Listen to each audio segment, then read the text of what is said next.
दमन में स्वस्थ महिला सशक्त परिवार अभियान के तहत दामिनी महिला फाउंडेशन और आरोग्य विभाग के सहयोग से स्वास्थ्य शिविर का आयोजन किया गया। इस कार्यक्रम का शुभारंभ दामिनी महिला फाउंडेशन की अध्यक्ष सिंपल टंडेल ने किया। महिलाओं और किशोरियों के लिए आयोजित इस शिविर में 200 से अधिक महिलाओं ने स्वास्थ्य जांच करवाई। शिविर में टीकाकरण, गर्भवती महिलाओं की जांच जैसी सुविधाएं उपलब्ध कराई गईं।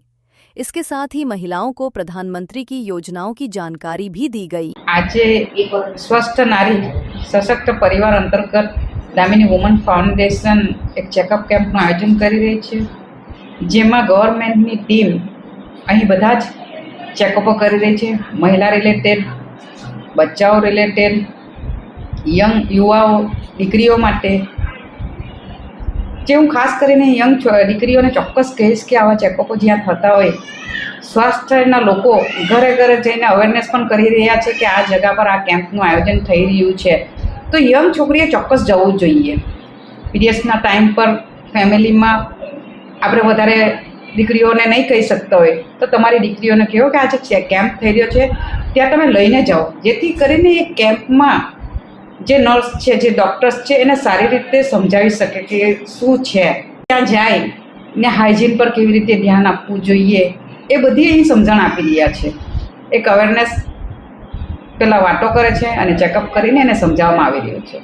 અને બાળકોને આજે જોઈ રહ્યા છે આપણે કે જ્યારથી બચ્ચું જન્મે છે ત્યારથી કુપોષિત તો નથી ને કુપોષણથી બાળક જો હોય તો એને કીટ આપવામાં આવી રહી છે।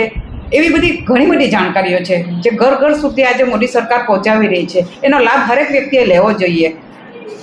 તો આજે જે આ કાર્યક્રમો થઈ રહ્યા છે, ઘણી જગ્યાએ કેમ્પો લાગી રહ્યા છે, તમને ખબર પડે કે આ જગ્યાએ આ કેમ્પ છે તો ચોક્કસથી જજો, જેથી કરીને સ્વાસ્થ્યની આપણી જેટલી પણ સમસ્યા હોય એ સારી રીતે આપણને સમજણ પાડી શકે અને કેવી રીતે એમાંથી સ્વસ્થ રહેવું જોઈએ એની સમજણ આપી રહ્યા છે। તો હું ફરી એકવાર ચોક્કસ દમણવાસીઓને કહીશ કે આવા ચેકઅપ કેમ્પના વધારેમાં વધારે ભાગ લે। ધન્યવાદ। આજે અહીંયા કયા કયા ચેકઅપ કરવામાં આવ્યા? જેવી રીતે હેમોગ્લોબિન છે, સુગરનું છે, એપીનું છે, ખાલી આટલું જ નથી, મેં તમને કીધું હરેક વસ્તુની અહીં જાંચ થઈ છે, આંખનું હોય, દાંતનું હોય, હરેક પ્રકારના। ને તમને કોઈ મોટી બીમારી હોય તો પણ એ લોકો કહેશે કે આ રીતનું છે તો તમે આ ચેકઅપ આપણે ત્યાં ગવર્મેન્ટ હોસ્પિટલમાં આવીને કરવું પડશે, એ રીતનું પણ એ લોકોએ આયોજન કર્યું છે।